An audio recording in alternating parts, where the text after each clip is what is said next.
and certain things that were going to take place on the earth before he actually was going to destroy this place. Matter of fact, before you read on there, brother, give me the Apocrypha. Give me the book of 2nd Ezra, the 9th chapter, start the 1st verse. Because there was certain signs that were given on earth through the Lord 2,000 years ago, and even beyond, before that, of what was going to take place and what signs to look for to know that he was going to come back. And we're seeing a lot of these signs coming to pass right now.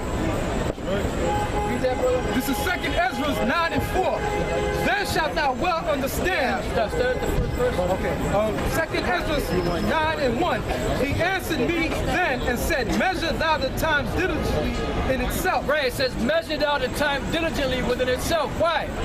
Because we know that the Lord gave a certain time frame when he was going to come back and destroy this place. So how do we measure these things? How do we measure the time? By watching the prophecies, by checking the prophecies that already passed, by looking for these new prophecies that are coming up, like the microchip. So you have, not only do you have to read the scriptures and know what's contained in the scriptures, but you also have to know what these prophecies are, like the mark of the beast. The mark of the beast is talking about the microchip. So you have to keep an eye out for that, because you know that once they fully implement that, you know that we're just about out of here. You know, like the Lord said, that there's going to be wars, there's going to be rumors of wars, there's going to be famines, there's going to be all type of stuff going on around the world, so that you know, right, that these things are about to pass, come to pass. They're located in the Bible. Right, and that's what you find it in the scriptures. The Bible. So it gave you a time frame. So it says, measure thou the time diligently within itself. Meaning you're alive now, keep an eye out on these prophecies that are happening. Okay? And when thou seest part of the signs pass, so when you see part of these signs pass, okay, which I have told thee before, right, because the Lord said he told us these things before, at least when they come to pass, you say that your idol was the one that told you that, or this person was the one that told you that. No, it was the Lord Yahweh Bashem El Shai that told us about these prophecies. Go ahead. If I may add to what you're saying, that's why the Lord said he's going to send a comforter. Now the comforter is the Bible.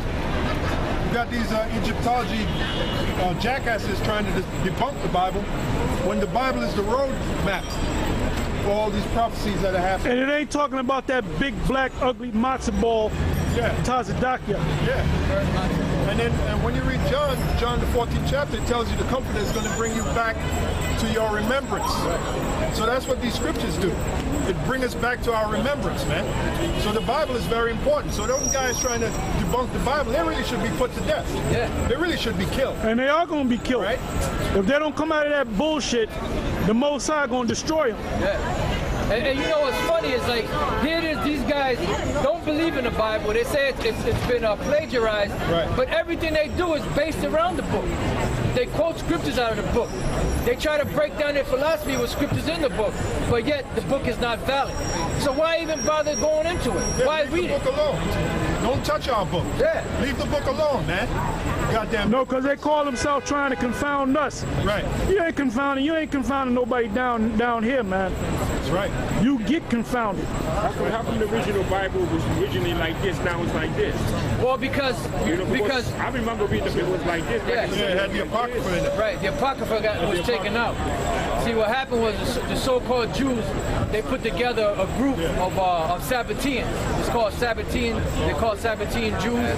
And it goes back to a guy by the name of Sabbatai Sevi. Now, what happened was you have a group of so-called Jews, or a group of people that continued in that religion. And there's a guy by the name of Ibershitz. There was another guy by the name of Carl Anton, and they set up what's known as the Biblical Destruction Group. Now, the Biblical Destruction Group was set up in 1776. Now, in 1776, which is Illuminati, actually, May was Illuminati. Right. When they set that up, the Biblical Destruction Group, they were disbanded 50 years later in 1826. But by 1826, they managed to take this book right here that we're reading out of the Apocrypha, out of the Bible. That's why the Bible went from about 80 books down to about 66 or so. You know, and that's why it's and the book. The reason why them books were big too, because they were big letters. Right. Because the scriptures speak about a little book. Yep. It's actually a little book. Right. It's a book, yeah. See them clowns up there, them black consciousness clowns, they say, well, you only got one book. Well, I read the scripture about making many books. There's no end, you know? And in actuality, the Bible is a collection of books. The word Bible is from the Greek biblios, which means books. So it ain't just one book, it's a collection of books. Actually, there were letters and parchments, all compiled into one book. And that goes back to in the book of Revelation, the 5th chapter, where Yahushua received the book. All right, you can read about that. Yeah, and that's where the Lord said that if you take anything away from this book, the Lord's going to take away your part from the book of life. That's right. So that's why these people out here are destined for destruction, especially them elites. But those elites that are governing the world, what's going to happen is they're going to be the first one to go into slavery, because they're the ones that had the part in the whole slave trade.